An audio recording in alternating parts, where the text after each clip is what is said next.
भाई लोग नमस्कार। जी हाँ दोस्तों, खेसारी लाल यादव जी का फ़ैन होंगे तो हो जाइए तैयार, क्योंकि खेसारी लाल यादव जी ज़बरदस्त लेवल के गाने आप लोग के लिए लेकर आ रहे हैं, जिस गाने का नाम है बिगड़ जाई का।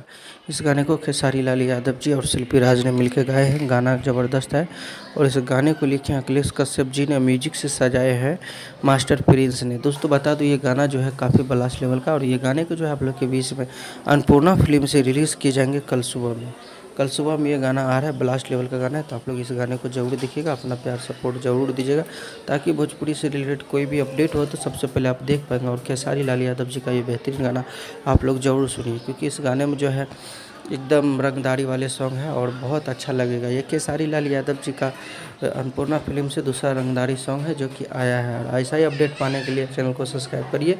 मिलेंगे नेक्स्ट वीडियो में, तब तक के लिए बाय, टेक।